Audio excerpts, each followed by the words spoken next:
baarlamaanka waxaan rabaa inaan mahad celiyo madaxweynihii hore ee Puntland Dr. Gaas runtii aan la sheegin hawshuu qabtay oo ay tahay inaan ku ammaano hawshii 5 sano ugu dambeysay uu qabtay oo wax la taaban karo iyo sida wanaagsan uu xilkii u gudbiyay waxaan rabaa inaan u mahad celiyo musharaxiintii kale oo ka qayb gashay electionka sida sharafta leh oo wanaaga oo runtii tartanka dhabta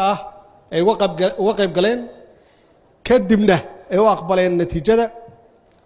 waxaan rabaa inaan u mahad celiyo ciidamada Puntland oo xaqiiqdii sugay ammaanka waxaan leeyahay madaxweyne waxaan ku leeyahay hambalyo waxaan kugu hambalyeenayaa runtii guusha waxaan ilaahay ka baryaynaa inuu ku fududeeyo hawshan hawl sahlan ma aha waan naqaanaa marka ummad la maamulayo oo weliba xaalado iyo duruufo adag lagu jiro wax sahlan ma aha ilaahay waxaan kaaga baryaynaa inuu hawsha ku fududeeyo waxaan rabaa caawa halkan aad looga hadlay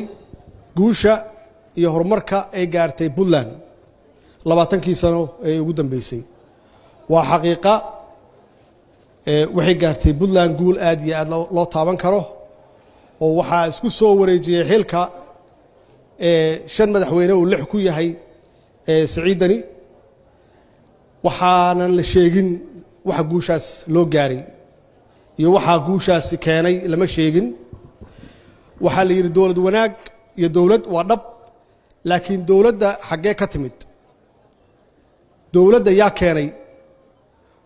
waxa loo baahan yahay inaan taas iyada naftigeeda aan si fiican u taabanno dawladdan aan arkayno oo qurxoon oo horumarka la sheegay waxay ku timid shaqo badan iyo hawl badan ay salaadiinteedu ay qabteen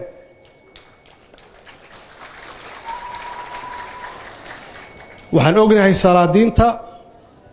oday dhaqameedyada ee Puntland inay yihiin dad midaysan oo runtii nabadoono dhab oo ka shaqeeya dib u heshiisiinta iyo walaaleynta dadka reer Puntland aad iyo aad ugu mahadsan yihiin waxa kale oo keenay horumarkan arkaysaan culimada oo runtii aad iyo aad uga hadla dadka u wacyi galiya u iftiimiya dawladdu waxay tahay iyo madaxdu waxay yihiin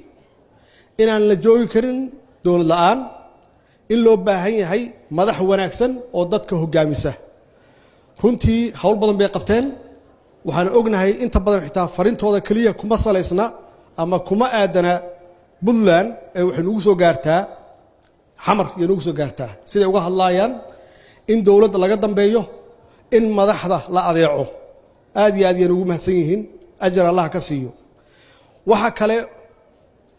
oo runtii gaarsiiyay Puntland meesha ay taagan tahay waa ganacsatada oo aan la sheegin oo xaqiiqatan maalgashi badan ku sameeya shaqo abuur sameeya mashruucyo badan keena oo riski gareeya dhaqaalahooda aad iyo aad ugu mahadsan yihiin waxa intaas dheer oo aan la sheegin iyada media annagoo og media wax badan in lagu hadleen karo oo wax badan lagu burburin karo laakiin waa dhageystaa media ka jira Puntland inta badan dadku waxay ku wacyi galiyaan wax aad iyo aad u wanaagsan kuma wacyi galiyaan in dawladda laga hor yimaado in dawladda la burburiyo kuma wacyi galiyaan ugu dambeys shacabka wanaagsan ee reer Puntland oo aan ognahay wadaniyadooda iyo Soomaalinimadooda iyo dawlad jaceelkooda ay ka turjumayso xitaa maanta aan nimid siday noo soo dhaweeyeen wanaag badan ay saacadaha badan u taagnaayeen jidadka oo qorax ilaa saaka laga soo bilaabo aad iyo aad ugu mahad celinayaa siday dawladooda u garab taagan yihiin ayna u jecel yihiin haddaba su'aasha taalo waxay tahay oo madaxweynaha u taala intaas oo qaybaha kala duwan ee bulshada oo wacyigooda aad iyo aad u sareeyo waxa loo baahan yahay inuu sida rasmi si wanaagsan uu hogaamiyo yaa loo baahan yahay maxaa yeelay iyagu dadkaas aan sheegnay kuma aadana kaliya baahidooda Puntland oo waxay u jeedaan oo u muuqda wax ka weyn Puntland oo ah qarannimo Soomaaliyeed oo ah midnimo Soomaaliyeed oo ah wadajir Soomaaliyeed sidee lagu gaari karaa marka intaas see lagu gaari karaa waxaa lagu gaari karaa dawlad goboleed iyo dawlad federaal oo wada shaqayn leh oo wax qabad leh yaa lagu gaari karaa wada shaqayntu waxa weeye iyadoo la wada tashado iyadoo maxaan ku raahdaa la isu tanaasulo iyadoo wax la wada qorsheysto iyadoo la is aamino iyadoo loo turo shacabka Soomaaliyeed iyadoo loo turo yaa lagu gaari karaa in la gaaro in wax la qabto waa ognahay marka khilaaf u yimaado oo aan la wada shaqaynin 18 sano ugu dambeysay dawladnimadeena meesha ay taalo waa aragnaa iyo waxa ayna gaarsiisay waxa ugu sahlan oo kaliya inay tahay inaan la dhameystirin dastuurkii inaan la dhameystirin muddadaas la dhameystirin waxa ku xiga inaan la dhisin institutionskii hay'adihii shaqeyn lahaa ee dawliga ahaa inaan la dhisin oo ilaa hadda ay kulligood ay yihiin maxaan ku raahdaa week ay yihiin ay tacbaan yihiin intaasna wax kala ma aha waa khilaafaadka dawladda dhexdeeda dhex yaala way oo aan hadda halkan ku fadhino 4 prime minister halkan aan ku fadhino caawa oo 18 sano ugu dambeysana la marayo ilaa 12 sano 12 prime minister la marayo markii maalin walba marka uu isbedel yimaado waxa xaqiiqaha maalin walba markuu khilaafaad yimaado waxa xaqiiqaha inaan waxba la qaban oo shaqadu ay istaagto waana waxyaabahaas waxa keenay in dawladdu aysan lahayn ciidan adag oo runtii dalka difaaca oo ka xoreeya dalka qolooyinkan nabadiidka ah ciidan adag oo xuduudadeena difaaca ciidan adag oo baddeena difaaca iyo ciidan cirba anagoona lahayn waxaasoo dhanna waa waxaan soo marnay aan khibrad u leenahay oo ay tahay inaan wax ka baranno oo wixii hadda ka dambeeya aan iska ilaalino wax alla wixii khilaafaad dhexdeena ah haddii ay timaadana aan dhexdeena ku xallisanno si aysan qofna u ogaan aynan u raadin dad shisheeye ah oo aan ka raadino damaanad markaasaa waxaa la heli karaa wax qabad oo dhab ah oo aan dib u soo dhisi karnaa institutionskeenna marka la cabirayo dawladaha adduunka oo la leeyahay dawlad waa xoog weyn tahay ma aha tirada dadka ay leeyihiin ma aha baaxadda dhulka uu leeyahay ma aha khayraadka dhulka uu leeyahay ma aha waxa weeye inta institutions u dhisan weeye institutionsna waxaa ugu horeeya kow in laga ilaaliyo hay-adaha dawliga wax la yidhahdo musuqmaasuqa in laga ilaaliyo maxaa yeelay musuqmaasuqu waa cudurka ku jira institutionska ama hay-adaha ku jira oo si sahla u burburin kara inta badan waxaa laga yaabaa inaan u naqaano musuqmaasuqa lacag la xado kaliya ma aha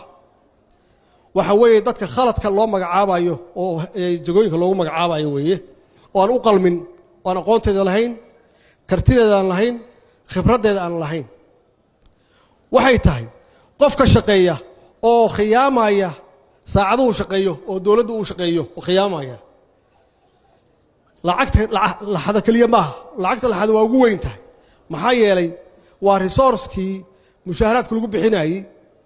ama qalabka loo baahan yahay ama agabka loo baahan yahay lagu soo iibinayay waana waxyaabaha runtii annagana wiiqay intii dawladnimadeenna ay jirtay weey sidaas darteed anigu kullayba waxaan leeyahay hadalkayaan ku soo koobayaa islaan ciise hadalkiisii oo ahaa in laga noqdo xalay dhalay wax alla wixii la soo maray anaa ugu horeeya waxaan leeyahay waa idin cafiyey idinkana waxaan rabaa inay cafisaan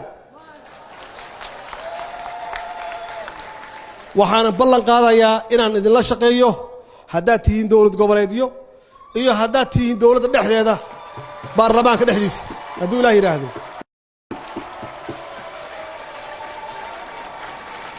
bacdama aan ahay odaygii u dhexeeyey iyagoo dhanna insha allah anaa dhex galaya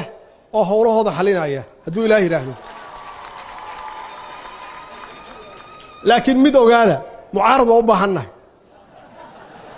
mucaarad waa loo baahan yahay laakiin mucaaradka loo baahan yahay waxa weeye markay xaaladda kulushahay in mucaaradkaas un dowladda shisheeye uusan la jirin